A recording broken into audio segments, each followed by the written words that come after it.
jin yang berjenis tuyul yang khusus mencuri duit. Oh no! Ayo, siapa di antara kalian, di antara semua subscriber saya semua, penonton semua, yang pernah mengalami kehilangan uang yang indikasinya dipinta sama tuyul tapi tidak ngomong?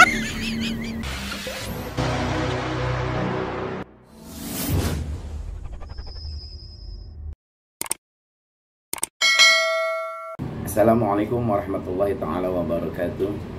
Allahumma salli ala sayyidina Muhammadin nabi rahmah wa syafi'al ummah muballigin nubuwati wa risalah wa ja'ala wa ashabar ruqyah wa hadhil ummah marzuqina bi sihhati wa salamah wa sa'adati wa rabithah bid dini wa dunya wal akhirah wa ala alihi wa sahbihi wa sallim. Alhamdulillahirrabbilalamin. Kembali lagi kita dengan channelnya Ruqyah Luqman Nur Hakim. Semoga para sahabat subscriber dimanapun berada dan penonton yang baru masuk, semoga Allah menjaga kesehatan kalian semua dan memberikan ribuan nikmat dan juga melapangkan rizkinya yang barokah, rizki yang thayyiban. Alhamdulillah, video kali ini Al-Fakir hanya ngobrol-ngobrol atau men-share pengalaman Al-Fakir.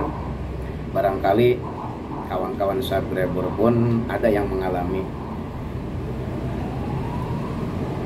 Pernah nggak sahabat semua mengalami kehilangan uang yang dimana uang tersebut kehilangannya sering?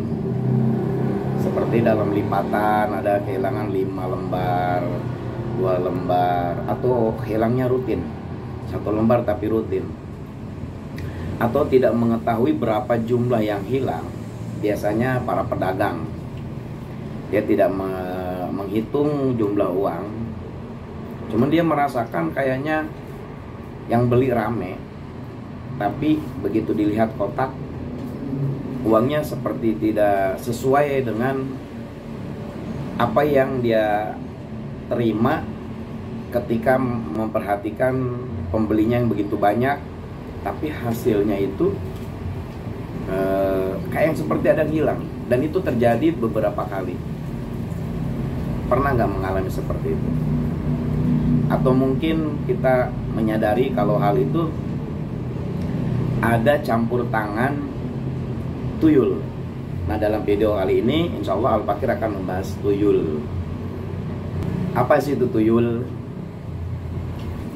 Tuyul, sebagian banyak orang berpendapat kalau tuyul itu orang yang meninggal dalam usia muda, seperti bayi atau anak kecil.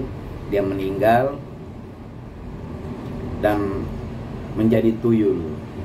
Itu dari pendapat orang tua terdahulu, atau mungkin memang sekarang pun masih beranggapan yang seperti itu. Tuyul itu sebetulnya jin juga, jin tuyul. Kenapa? Karena jenis jin ini dia tidak memiliki kemampuan yang seperti halnya jinnya Akhmar, Adwan, Abdul Jumud, dan yang lain-lainnya, Ifrit. Jenis ini dia hanya memiliki kemampuan kebiasaan. Kebiasaannya apa? Kebiasaannya mencuri. Jadi manusia yang suka mencuri bisa dikategorikan tuyul juga. Manusia tuyul. Gitu guys. Jadi jenis jin ini dia sukanya, tabiatnya, kebiasaannya mencuri. Baik mencuri uang, benda, mungkin binatang juga, atau apa saja. Karena sebetulnya jin ini bisa berubah-berubah. Kata halayak ramai, kata kebiasaan orang, tuyul ini hanya bisa mencuri uang aja. Enggak. Banyak, enggak hanya uang. Cuman jin pun ada taraf-tarafnya.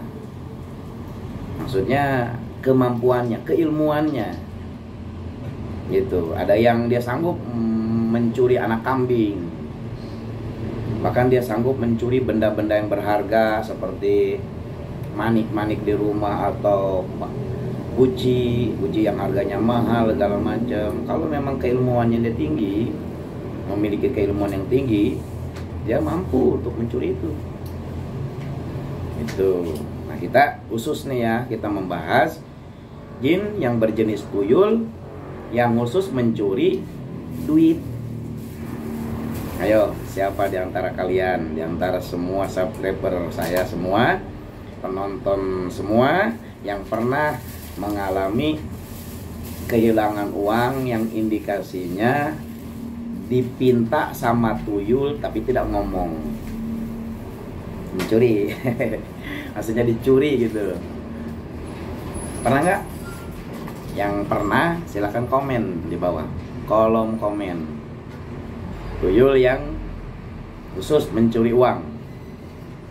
Nah, khusus mencuri uang, tuyul ini pun juga bertahap-tahap.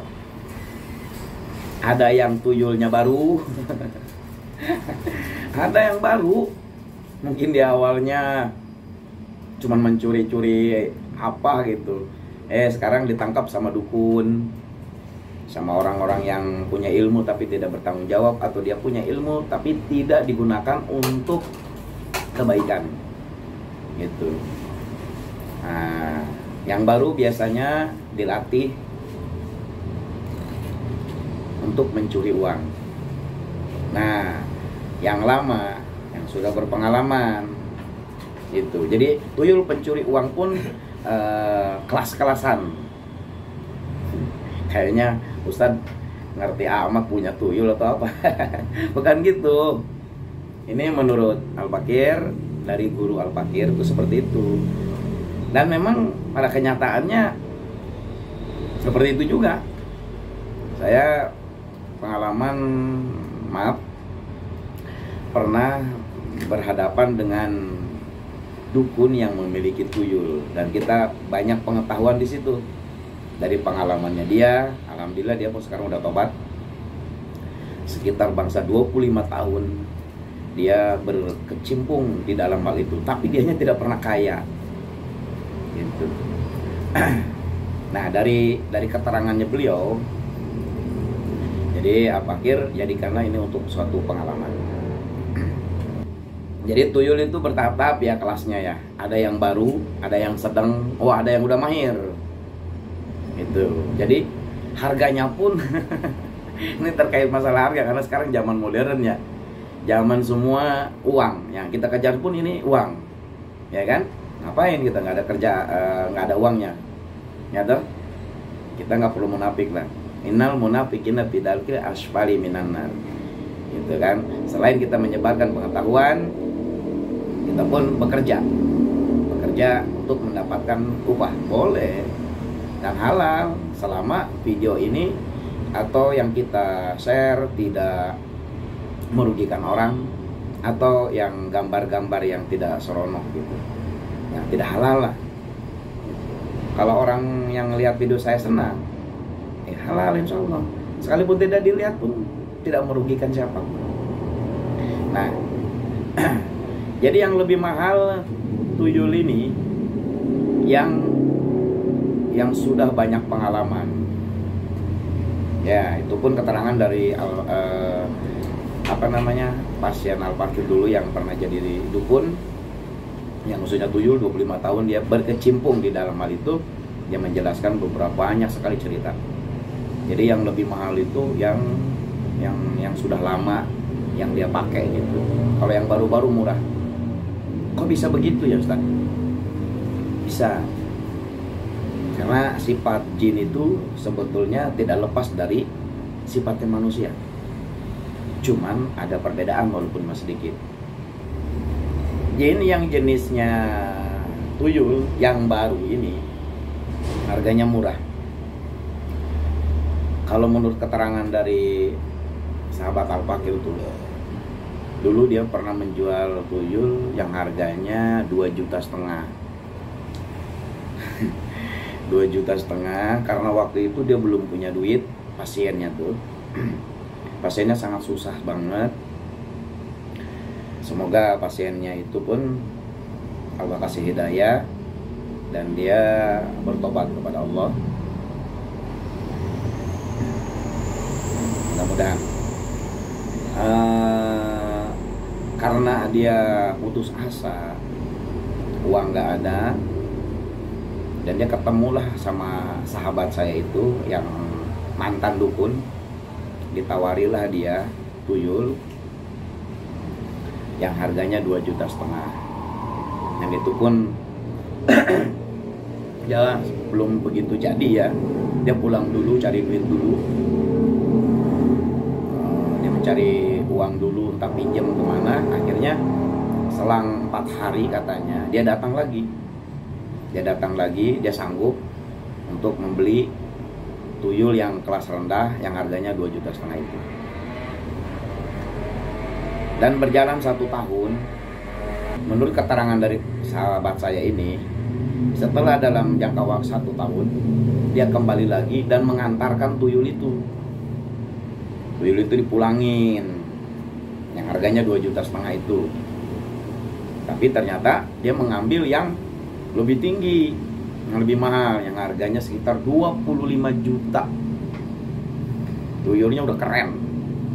Boleh kita bayangin ya, gitu. Ini kita berangan-angan aja ya. Mungkin itu tuyulnya sekarang udah pakai dasi gitu ya, pakai sepatu, larinya cepat, gitu.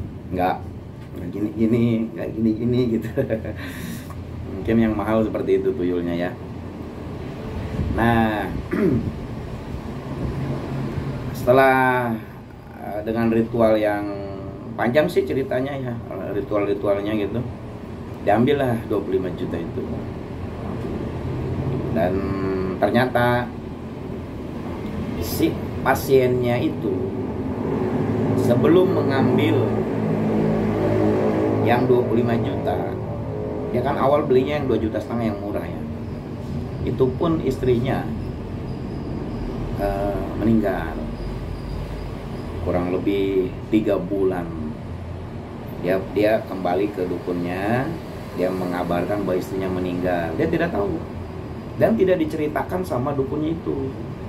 Nah, menurut keterangan dari dukunnya itu, kawan saya ini yang sudah tobat ya, dia ini, bahwa si istrinya ini dikorbankan. Menurut keterangan dari si pasiennya, istrinya meninggal karena ada kanker di payudara. Tapi menurut keterangan dari kawan saya ini, sebetulnya dia dikorbankan. Si tuyulnya ini ditetein ke istrinya. Dan mungkin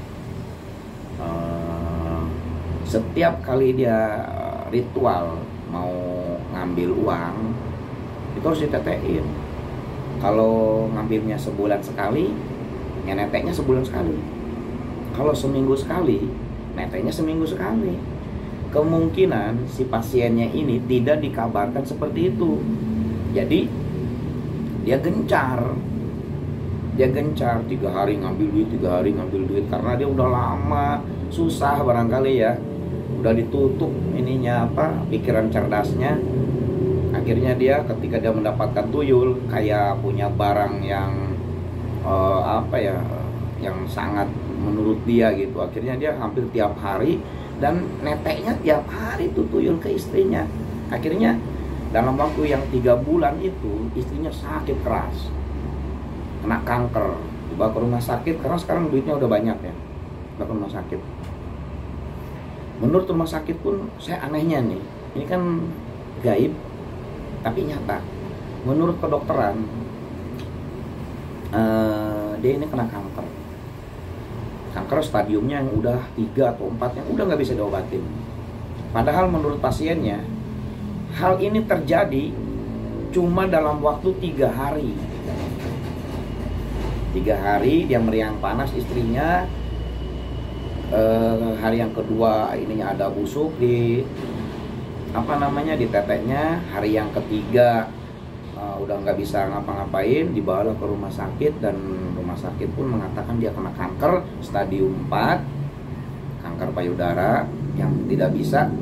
Dokter ini mau dicabut juga salah, nggak dicabut salah. Maka sudah ditentuin menurut dokter, katanya usianya sekian puluh hari lagi. Nah, singkat cerita, semoga almarhumnya itu istrinya, semoga Allah terima amal ibadahnya. Tidak lama kemudian dia memiliki lagi istri, dan dia menukar si tuyul yang harganya 2,5 juta ke yang 25 juta gitu. Nah, istri yang kedua ini sobat, ini lagi sakit juga, kurus kering, yang tadinya gemoy, lemu, padahal makannya enak, rumahnya bagus, tapi sakitnya luar biasa. Badannya udah mulai habis. Nah, ini lebih aneh lagi. Ketika dibawa ke rumah sakit tidak dapat mendeteksi penyakitnya, padahal badannya habis. Nah, setelah itu diambil tuh yang 25 juta, yang jenis tuyulnya udah intelek, udah ilmunya luar biasa. Yang taraf ngambil duitnya udah dia tahu harga yang 100.000. Bahkan menurut keterangan dari pasien yang bercerita kepada sahabat saya ini, dia pernah mengambil uang lembaran 75.000. Jadi tuyulnya itu pernah disuruh ambil uang itu yang 75.000, diambil, cuma dapat 1 katanya. Nah, semakin kagum lah dia, si pembeli tuyul itu. Apa yang terjadi, guys? Kita, menurut keterangan dari kawan ini, hidupnya mewah, punya mobil, rumahnya bagus, mungkin dia tingkat, tapi sayang, dia tidak menikmati makanan yang lezat, banyak yang harus dihindari. Dia nggak bisa makan daging kambing, sate, segala macam yang biasa kita nikmati. Jadi ada keterbatasan tertentu. Kedua, kelihatannya dia lux, uang banyak, segala macam, tapi apa yang terjadi? Anaknya pada sakit, bahkan 2 di antara anaknya itu meninggal dunia karena sakitnya nggak jelas. Si pasiennya ini belum sadar. Kenapa? Karena dukun tuyul ini sekarang udah canggih, guys. Nggak kayak dulu lagi. Jarang sekarang dukun terlihat dukun. Sekarang mah berpenampilannya ustadz, yang boleh dinamakan uskun, ustadz tapi dukun. Dulu mah di rumah dukun gambarnya tengkorak, tasbih segede-gede gini, rumahnya remeng. Sekarang mah rumahnya plente, gambarnya foto Habib. Tuh, nggak ada gambar tengkorak, nggak ada. Kenapa dia bisa nggak tahu kalau dia itu punya tuyul? Atau kenapa dia biasa nggak tahu kalau keluarganya ini habis dia korbankan? Sebab kalau dukun berbicara, kamu mau nggak ini, dan ini nanti korbannya ini, kayaknya dari 10 orang kayaknya mundur, mungkin cuma 1. Hal itu sekarang udah, teknik itu udah tinggal. Contoh, saya tanya sekarang, mau nggak kalian semua punya tuyul secara umum? Jawabannya pasti tidak. Karena apa? Takut istrinya ditetein sama tuyul, sakit, atau luar biasa lah dosanya. Tapi dukun sekarang otaknya cerdas. Saya tanya sahabat-sahabat semua, kalau pengen kaya mau nggak saya kasih wiridan? Jawabannya pasti mau. Padahal wiridan itu saya selipkan nama tuyul, salah satu nama tuyul. Mungkin tuyulnya Junaid. Nah, biasa dirangkai. Sama dukun itu canggih. Baca sholawat dulu, bismillah, ta'ud, atau baca-bacaan ayat Al-Quran yang lain. Suruh diwiridkan 700, 1000. Dan nanti diselipkan nama salah satu tuyul. Contoh saya punya tuyul yang namanya Junaid. Saya selipkan di wiridannya Junaid. Wiridan 300 atau berapa, kasihkan. Saya rasa kalau kasih wiridan itu mau semua, karena dia nggak merasa punya tuyul. Gitu guys. Nah begitulah, jadi makanya berhati-hatilah. Zaman semakin canggih, dukun pun semakin canggih. Oke? Tuyul pun semakin canggih. Kata orang tuyul katanya bisa dijebak dengan menggunakan apa? Ikan yuyu atau apa gitu, mainan. Sekarang mencerdas, dia tahu tuyulnya, ini mau mainan nih, ini menjebakan buat gua. Di rumah juga banyak, karena dukunnya pun udah menyiapkan itu penangkalnya. Jadi tuyul ini biar pulang tepat waktu. Apa yang dia dibutuhkan dia siapkan. Gitu guys. Agar terhindar dari hal-hal seperti itu, dekatkan diri kita pada Allah Subhanahu wa Ta'ala. Mohonlah pertolongannya, insya Allah. Tingkatkan sholatnya, perbaiki sholatnya, perbanyak istighfar, perbanyak sholawat. Insya Allah kita terhindar dari hal-hal itu. Waduh, mohon maaf guys, videonya udah 20 menit. Dan nanti saya sambung bagaimana cara membentengin duit kita dari penjarahan jin yang berjenis tuyul. Mau nggak tahu? Mau nggak tahu caranya? Kalau mau tahu caranya, like video ini dulu, share, komen. Yang belum subscribe, silahkan di subscribe. Subscribe gratis guys. Saya akhiri dulu. Wabillahi taufiq wal hidayah. Wassalamualaikum warahmatullahi taala wabarakatuh.